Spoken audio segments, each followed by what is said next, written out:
कृष्णनगर के पास एक गांव में एक ब्राह्मण रहते थे। वे ब्राह्मण पुरोहिती का काम करते थे। एक दिन यजमान के यहां पूजा कराकर घर लौटते समय उन्होंने रास्ते में देखा कि एक मालिन जो साग बेचती थी एक और बैठी साग बेच रही है। भीड़ लगी है, कोई साग तुलवा रहा है तो कोई मोल कर रहा है। पंडित जी रोज उसी रास्ते जाते और साग वाली को भी वहीं देखते। एक दिन किसी जान पहचान के आदमी को साग खरीदते देखकर वे भी वहीं खड़े हो गए। उन्होंने देखा साग वाली के पास एक पत्थर का बाट है। उसी से वह 5 सेर वाले को 5 सेर और 1 सेर वाले को 1 सेर साग तौल रही है। एक ही बाट सब तौलों में समान काम देता है। पंडित जी को बड़ा आश्चर्य हुआ। उन्होंने साग वाली से पूछा, तुम इस एक ही पत्थर के बाट से कैसे सबको तौल देती हो? क्या सबका वजन ठीक उतरता है? पंडित जी के परिचित व्यक्ति ने कहा, हाँ पंडित जी, यह बड़े अचरज की बात है। हम लोगों ने कई बार इससे लिए हुए साग को दूसरी जगह तौल कर आजमाया, पूरा वजन सही सही उतरा। पंडित जी ने कुछ रुककर साग वाली से कहा, बेटी, यह पत्थर मुझे दोगी? साग वाली बोली, नहीं बाबा जी, तुम्हें नहीं दूंगी। मैंने बड़ी कठिनता से इसको पाया है। मेरे सिर बटखरे खो जाते तो घर जाने पर मां और बड़े भाई मुझे मारते। 3 वर्ष की बात है, मेरे बटखरे खो गए। मैं घर गई तो बड़े भाई ने मुझे मारा। मैं रोती रोती घाट पर आकर बैठ गई और मन ही मन भगवान को पुकारने लगी। इतने में ही मेरे पैर के पास यह पत्थर लगा। मैंने इसको उठाकर ठाकुर जी से कहा, महाराज, मैं तौलना नहीं जानती। आप ऐसी कृपा करें जिससे इसी से सारे तौल हो जाए। बस तब से मैं इसे रखती हूं। अब मुझे अलग अलग बटखरों की जरूरत नहीं होती। इसी से सब काम निकल जाता है। बताओ, तुम्हें कैसे दूं? पंडित जी बोले, मैं तुम्हें बहुत से रुपये दूंगा। सागवाली ने कहा, कितने रुपये दोगे तुम? मुझे वृंदावन का खर्च दोगे? सब लोग वृंदावन गए हैं, मैं ही नहीं जा सकी हूं। ब्राह्मण ने पूछा, कितने रुपये में तुम्हारा काम होगा? सागवाली ने कहा, पूरे 300 रुपये चाहिए। ब्राह्मण बोले, अच्छा बेटी, यह तो बताओ, तुम इस शिला को रखती कहां हो? सागवाली ने कहा, इसी टोकरी में रखती हूं बाबा जी, और कहां रखूंगी? ब्राह्मण घर लौट आए और चुपचाप बैठे रहे। ब्राह्मणी ने पति से पूछा, यूं उदास क्यों बैठे हैं? आज घर देरी से भी आए हो? ब्राह्मण ने कहा, आज मेरा मन खराब हो रहा है। मुझे 300 रुपये की जरूरत है। ब्राह्मण पत्नी ने कहा, इसमें कौन सी बात है? आपने ही तो मेरे गहने बनवाए थे। विशेष जरूरत हो तो लीजिए, इन्हें ले जाइए। होना होगा तो फिर हो जाएगा। इतना कहकर ब्राह्मणी ने गहने उतार दिए। ब्राह्मण ने गहने बेचकर रुपये इकट्ठे किए और दूसरे दिन सवेरे सागवाली के पास जाकर उसे रुपये गिन दिए और बदले में उस शिला को ले लिया। गंगा जी पर जाकर उसको अच्छी तरह धोया और फिर नहा धोकर वे घर लौट आए।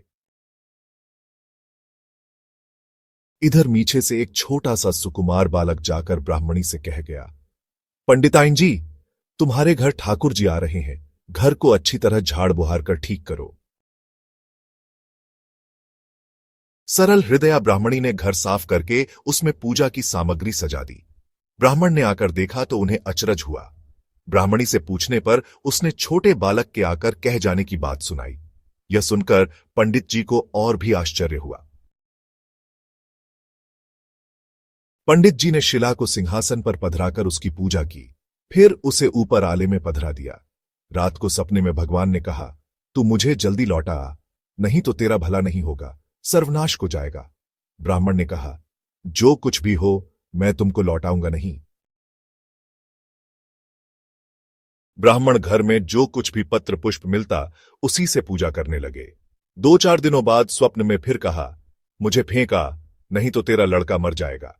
ब्राह्मण ने कहा, मर जाने दो, तुम्हें नहीं फेंकूंगा। महीना पूरा बीतने भी नहीं पाया था कि ब्राह्मण का एकमात्र पुत्र मर गया। कुछ दिनों बाद फिर स्वप्न हुआ, अब भी मुझे वापस दे आ, नहीं तो तेरी लड़की मर जाएगी। दृढ़ निश्चयी ब्राह्मण ने पहले वाला ही जवाब दिया। कुछ दिनों पश्चात लड़की मर गई। फिर कहा कि अब की बार स्त्री मर जाएगी। ब्राह्मण ने इसका भी वही उत्तर दिया। अब स्त्री भी मर गई। इतने पर भी ब्राह्मण अचल अटल रहा। कुछ दिन बीतने पर स्वप्न में फिर कहा गया, देख, अब भी मान जा, मुझे लौटा दे, नहीं तो 7 दिनों में तेरे सिर पर बिजली गिरेगी। ब्राह्मण बोले, गिरने दो, मैं तुम्हें उस साग वाली की गंदी टोकरी में नहीं रहने दूंगा। ब्राह्मण ने एक मोटे कपड़े में लपेटकर भगवान को अपने शरीर के साथ मजबूती के साथ बांध लिया। वे सब समय यूं ही उन्हें बांधे रखते। कड़कड़ाकर बिजली कौंधती नजदीक आती पर लौट जाती। अब 3 ही दिन शेष रह गए। एक दिन ब्राह्मण गंगा जी के घाट पर संध्या पूजा कर रहे थे कि 2 सुंदर बालक उनके पास आकर जल में कूदे। उनमें एक सांवला था, दूसरा गोरा। उनके शरीर पर कीचड़ लिपटा था। वे इस ढंग से जल में कूदे कि जल उछलकर ब्राह्मण के शरीर पर पड़ा। ब्राह्मण ने कहा, तुम लोग कौन हो भैया? कहीं इस तरह जल में कूदा जाता है? देखो, मेरे शरीर पर जल पड़ गया। इतना ही नहीं, मेरे भगवान पर भी छींटे पड़ गए। देखते नहीं, मैं पूजा कर रहा था। बालकों ने कहा, ओहो, तुम्हारे भगवान पर भी छींटे लग गए? हमने देखा नहीं बाबा, तुम गुस्सा ना होना। पंडित जी ने कहा, नहीं भैया, गुस्सा कहां होता हूं। बताओ तो तुम किसके लड़के हो? ऐसा सुंदर रूप तो मैंने कभी नहीं देखा। कहां रहते हो भैया? आहा, कैसी अमृत घोली मीठी बोली है। बालकों ने कहा, बाबा, हम तो यहीं रहते हैं। पंडित जी बोले, भैया, क्या फिर भी कभी मैं तुम लोगों को देख सकूंगा? बच्चों ने कहा, क्यों नहीं बाबा, पुकारते ही हम आ जाएंगे। पंडित जी के नाम पूछने पर, हमारा कोई एक नाम नहीं है। जिसका जो मन होता है उसी नाम से वह हमें पुकार लेता है। सांवला लड़का इतना कहकर चला। लो मुरली, जरूरत हो तब इसे बजाना, बजाते ही हम लोग आ जाएंगे। दूसरे गोरे लड़के ने एक फूल देकर पंडित जी से कहा, बाबा, इस फूल को अपने पास रखना, तुम्हारा सदा मंगल होगा।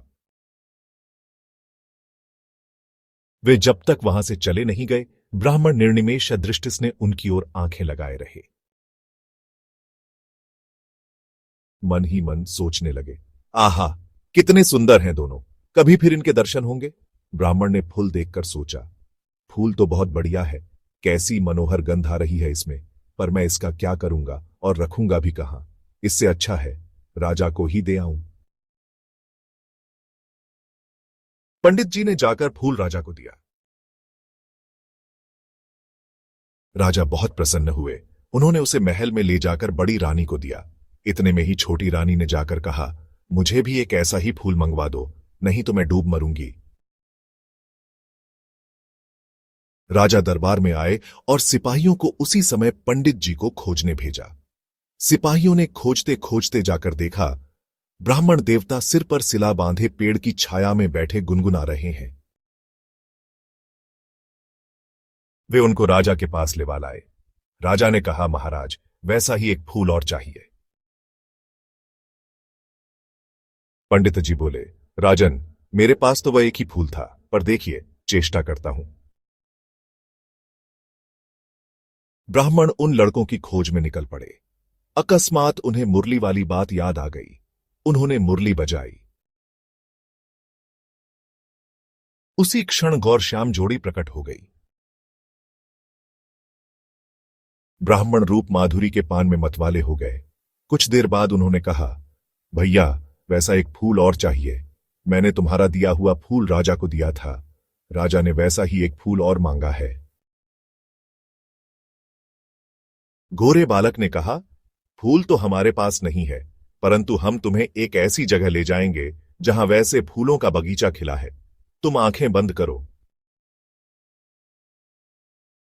ब्राह्मण ने आंखें मूंद लीं। बच्चे उनका हाथ पकड़कर न मालूम किस रास्ते से बात ही बात कहां ले गए।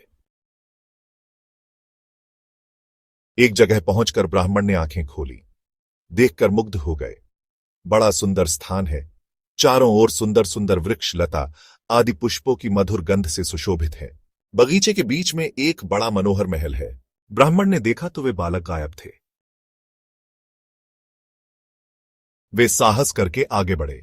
महल के अंदर जाकर देखते हैं, सब ओर से सुसज्जित बड़ा सुरम्य स्थान है। बीच में एक दिव्य रत्नों का सिंहासन है। सिंहासन खाली है। पंडित जी ने उस स्थान को मंदिर समझकर प्रणाम किया। उनके माथे पर बंधी हुई ठाकुर जी की शिला खुलकर नीचे गिर गई। ज्यों ही पंडित जी ने उसे उठाने को हाथ बढ़ाया कि शिला फटी और उसमें से भगवान लक्ष्मी नारायण प्रकट होकर उस सिंहासन पर विराजमान हो गए। भगवान नारायण ने मुस्कुराते हुए ब्राह्मण से कहा, हमने तुमको कितने दुख दिए, परंतु तुम अटल रहे। दुख पाने पर भी तुमने हमें छोड़ा नहीं, पकड़े ही रहे। इसी से तुम्हें हम सशरीर यहां ले आए हैं। जो भक्त स्त्री, पुत्र, घर, गुरुजन, प्राण, धन, इहलोक और परलोक छोड़कर हमारी शरण में आ गए हैं, भला उन्हें हम कैसे छोड़ सकते हैं। इधर देखो, यहां है तुम्हारी सहधर्मिणी, तुम्हारी कन्या और तुम्हारा पुत्र। ये भी मुझे प्रणाम कर रहे हैं। तुम सबको मेरी प्राप्ति हो गई। तुम्हारी अटल भक्ति से सारा परिवार मुक्त हो गया। समस्त हरिहर भक्तों की जय।